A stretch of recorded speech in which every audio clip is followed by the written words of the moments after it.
Pakistan democratic movement का सरबराही इजलास आज यहाँ मुनक़द हुआ। जनाब मियाँ मोहम्मद नवाज शरीफ साहब, जनाब आसिफ अली जरदारी साहब, जनाब बिलावल जरदारी साहब और डॉक्टर जमालदीनी साहब वीडियो लिंक के ज़रिए से इस इजलास में आज शरीक हुए। इजलास का जो एजेंडा था वो 26 मार्च के लॉन्ग मार्च के हवाले से था और ये कि लॉन्ग मार्च जब यहाँ पर हो तो असेंबलियों से इस्तीफे भी दिए जाएं। लॉन्ग मार्च के साथ इस्तीफों को वाबस्ता करने के हवाले से 9 जमातें इसके हक़ में पाकिस्तान पीपल्स पार्टी को इस सोच पर तहफ़्फ़ुज़ात थी। पीपल्स पार्टी ने वक्त मांगा है कि हम अपनी पार्टी के सेंट्रल एग्जीक्यूटिव कमेटी की तरफ रुजू करेंगे और उसके बाद फिर हम पीडीएम को अपने फैसले से आगाह करेंगे। लिहाजा हमने उनको मौका दिया है और हमें उनके फैसले का इंतज़ार होगा। तब तक 26 मार्च का लॉन्ग मार्च मुलतवी तस्वर किया जाएगा। बहुत शुक्रिया।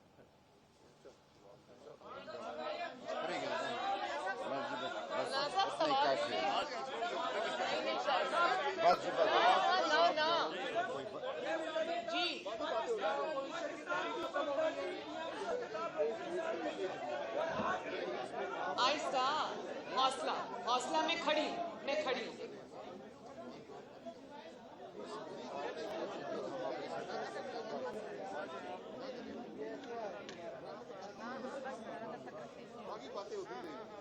मैडम, बहुत सारे ऐसे सवाल हैं जो आपसे रिलेटेड हैं, क्योंकि पीपल्स पार्टी दो बड़ी जमातें हैं जो ये चाह रही थी कि हुकूमत से छुटकारा पाना है। आखिर क्या वजह है कि अगर पीपल्स पार्टी सीटों पे नहीं आती है तो फिर क्या समझा जाए कि पीडीएम की राहें जुदा हो गई हैं? जब तक पीपल्स पार्टी, जैसे मौलाना साहब ने फरमाया कि वापस आकर हमें जवाब नहीं देती, तब तक मैं इस पे कोई कयासराई करना नहीं चाहती। आसिफ अली जरदारी साहब के बारे में बताया जा रहा है कि बहुत सारा उन्होंने बातें की हैं और ऐसा बताया कि इस्तीफे उस वक्त होंगे जब आप आए वापस। इसके बारे में आप क्या कहेंगे? नहीं, ऐसा नहीं कहा उन्होंने ये कहा कि मियाँ साहब आप भी तशरीफ़ लाएँ, बाकी सब लोग भी आएँ, मिल के जिद्दोजहद करते हैं। तो जिस पे मैंने बहुत अदब के साथ उनसे ये कहा कि मियाँ साहब को वापस लाना उनकी ज़िंदगी को कातिलों के हवाले करने के मुतरादिफ होगा, जो ना मुस्लिम लीग नून के जो ऑफिस होल्डर्स हैं, जितने लीडर्स हैं, ना वो चाहते हैं, ना मुस्लिम लीग नून की वोट बैंक चाहती है कि मियाँ साहब की ज़िंदगी को कोई ख़तरा हो, ना ही पाकिस्तान के अवाम चाहते हैं, क्योंकि पाकिस्तान की अवाम की इन्वेस्टमेंट होती है लीडर्स के अंदर जो कि दहाइयों पर मबनी होती है। और हमें ज़िंदा लीडर्स चाहिए, हमें लीडर्स की लाशें नहीं चाहिए, हमें लीडर्स का कत्ल नहीं चाहिए, हमें ज़िंदा लीडर्स चाहिए। और मैंने जरदारी साहब से ये भी क्योंकि छोटी हूँ तो बड़ी अदब से अर्ज़ किया कि मियाँ साहब की जो स्ट्रगल है, मियाँ साहब की जो कुर्बानियाँ हैं, वो किसी से ढकी छुपी नहीं है। इस जालिमाना और इंतकाम आना दौर के अंदर जितनी सख्त जेल और सबसे लंबी जेल, आप ज़रा काइंडली चुप करके बात सुनेंगे प्लीज़। तो सबसे सख्त जेल और सबसे लंबी जेल मियाँ साहब ने काटी है। मियाँ साहब अपनी बीमार और बिस्तरे मर्ग पर जो अहलिया थी उनको छोड़कर अपनी बेटी का हाथ पकड़कर, ये जानते हुए भी कि ये इंतकाम था और ये एक झूठे मुकदमे में उनको झूठी सज़ा हुई थी, लेकिन वो पाकिस्तान वापस आए, जेल काटी, बहादुरी से काटी। जेल में उनको हार्ट अटैक्स हुए, बहादुरी से उन्होंने बर्दाश्त किया। लेकिन इस हुकूमत के हाथ पांव तब फूले जब उनकी ज़िंदगी ख़तरे में आ गई और उनको ये लगा कि खुदा न खास्ता इनकी ज़िंदगी को कुछ हो ना जाए, तो आनन फानन इस हुकूमत ने उनको बाहर भेजा। लेकिन अब चूँकि वो बाहर जा चुके हैं, अभी भी मुकम्मल सेहतयाब नहीं हुए। मुस्लिम लीग नून की वोट बेस जो करोड़ों में है, और मैं बतौर बेटी समझती हूँ कि किसी को हक नहीं है उनको वापस बुलाने का, और मैं नहीं समझती कि जो ज़िंदगी उनकी अल्लाह ताला ने बचाई है वो वापस उनके कातिलों के हाथ में सौंप दी जाए। जी,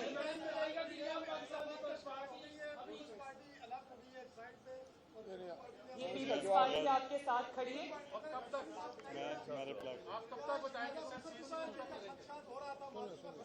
एक मिनट। बिस्मिल्लाहिर्रहमानिर्रहीम। मैंने पीडीएम के इजलास में पीडीएम के तमाम कायदीन, मियां मोहम्मद नवाज शरीफ साहब, मौलाना फजलुर रहमान साहब और तमाम कायदीन का मैंने शुक्रिया अदा किया कि पीडीएम की क़यादत के ने जो मुकाबला किया इलेक्शंस में, खा वो ज़िमनी इलेक्शंस थे या वो सेनेट के इलेक्शंस थे, खा वो नेशनल असेंबली के सेनेट का इलेक्शंस थे या वो सेनेट का चेयरमैनशिप का इलेक्शन था, वो पीडीएम की फुल सपोर्ट के साथ हमने वो उसको जीता और हमने उनका शुक्रिया अदा किया। और जो नया सिनेरियो अभी 26 को जो रैली होनी थी, that was bracketed with resignations, तो उसके लिए चेयरमैन बिलावल भुट्टो साहब ने और मैंने ये गुजारिश की पीडीएम की तमाम क़यादत को कि हमें आप टाइम दें, मोहलत दें, क्योंकि सीईसी का जो पहला डिसीजन था वो इस्तीफ़ों के हक़ में नहीं था। अगर आप चाहते हैं कि हमें रेजिग्नेशन देना चाहिए तो give us some time, will go back to the CEC और उनसे फिर इजाज़त लेकर फिर हम आपके पास आएंगे। इसलिए उन्होंने तमाम मुत्तफ़िका तौर पर हमें टाइम दिया है और इंशाअल्लाह तो एक मिनट उसके लिए हम फिर सीईसी की तरफ जब जाएंगे तो उनका पहला जो मौक़िफ़ था वो था कि पार्लियामेंट्री फॉर्म ऑफ गवर्नमेंट है उसकी तरफ जाना चाहिए। तो अब जो नया सिनेरियो है उसके तहत हमने पीडीएम की तमाम क़यादत ने मुत्तफ़िका तौर पर पाकिस्तान पीपल्स पार्टी से कहा है आप दोबारा जाके सीट से इजाज़त सून मीटिंग के बाद सून। मैडम अगर नहीं बताती पीपल्स पार्टी तो क्या जेयूआई और बाकी 9 जमातें इसमें लेके वो सीधे या लॉन्ग मार्च नहीं करेंगी? एक सेकंड, आपने जो सवाल किया, एक सवाल का जवाब, एक सेकंड भाई सबर, मैं खड़ी नहीं जा रही, आपका सवाल लेके जाऊंगी। आपने जो सवाल किया वो फिर मैं यही कहूँगी कि अगर पीपल्स पार्टी जवाब देती है तो उस पर हाँ हमारा क्या मौक़िफ़ होगा। पीपल्स पार्टी जब तक जवाब नहीं देती तब तक मैं इसके ऊपर अजम्पशन नहीं कर सकती कि मुस्लिम लीग नून ये करेगी और JUIF ये करेगी या वो क्या होगा। पहले ये जवाब देंगे, उसके बाद हम भी अपनी पार्टीज़ के साथ मशावरत करेंगे, देखते हैं क्या सिनेरियो बनता है। जी, उन्होंने आपको बताया कि वो जल्द अज जल्द इसके ऊपर करेंगे।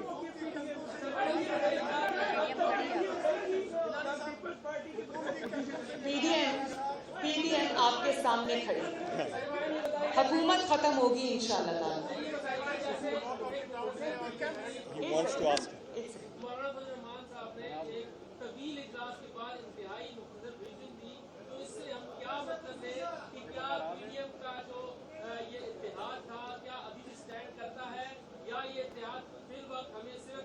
नजरों में नजर आ रहा है, लेकिन अमलन जो ये खत्म हो चुका है। सवाल जरा वजाहत कीजिए क्योंकि अब से प्रयास आ रहे हैं हो गई है और सोशल मीडिया पर तूफान चल रहा है, इसकी तफसील नहीं, पीडीएम आपके सामने खड़ी है, अमलन तो आपको नजर और अमलन भी नजर आ रही है, एक दूसरे के साथ भी खड़े हैं, ताउन भी करेंगे इंशाल्लाह। एक क्वेश्चन मिले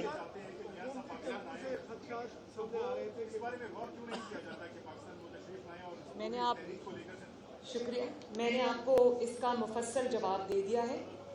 मियाँ साहब को हम पाकिस्तान बुला के उनके कातिलों के हवाले, जिसका नाम इमरान खान है, हम उनके हवाले उनको नहीं कर सकते। अल्लाह ताला ने उनको नई ज़िंदगी दी है और ये जो उनके खून और ज़िंदगी के डरपे हैं, मुस्लिम लीग नून को पाकिस्तान को मियां नवाज शरीफ की ज़िंदगी की ज़रूरत है, उनके तजर्बे की ज़रूरत है, उनकी सलाहियतों की ज़रूरत है, उनकी बसीरत की ज़रूरत है। हमें ज़िंदा लीडर्स चाहिए। जो हम लीडर्स पहले गवा चुके हैं, मेरा ख्याल है कि वो मुल्क और कौम का बहुत बड़ा तारीख का नुकसान हुआ, उसको हम दोहराना नहीं चाहते। और दूसरी बात, मियां साहब खुद इंग्लैंड में हैं, लेकिन उनकी पार्टी फाल तरीन पार्टी है। पूरी जमात उनकी लीडरशिप में यूनाइटेड है, माशाल्लाह, खड़ी है, लड़ रही है। मैं मुस्लिम लीग नून की नुमाइंदा हूँ, नवाज शरीफ साहब की नुमाइंदा हूँ। जिसने नवाज शरीफ से बात करनी है पहले मुझसे बात करें। गिलानी साहब, क्या एक ये आगे जो सेनेट में मामलात है, अपोजिशन लीडर के चुनाव है, आप लोगों ने अदालत जाना था, मुस्तरद कोर्टों का क्या होगा? अब ये खत्म तस्वर करे हुकूमत को मुझे बना रही है, अपोजिशन लीडर कौन होगा सेनेट में? एक मिनट। पहली बात ये है कि जो सेनेट में इलेक्शन हुए हैं और उसमें बायस्ड रिटर्निंग ऑफिसर थे और उन्होंने बाकायदा ऐलान किया है कि यूसुफ रज़ा गिलानी के 7 वोट में मुस्तरद कर रहा हूँ। और जब ज़्यादा शोर मचा तो उन्होंने कहा गो टू द कोर्ट्स, और हम इंशाल्लाह कोर्ट्स में जाएंगे, हमें रिलीफ मिलेगा और इंशाल्लाह चेयरमैन हम ही होंगे और तमाम पीडीएम की वो फतह होगी और बाकी जो मामला आते हैं वो मिलके होंगे। चेयरमैन के खिलाफ आप नो कॉन्फिडेंस मूव करेंगे? Thank you. कब तक होगा?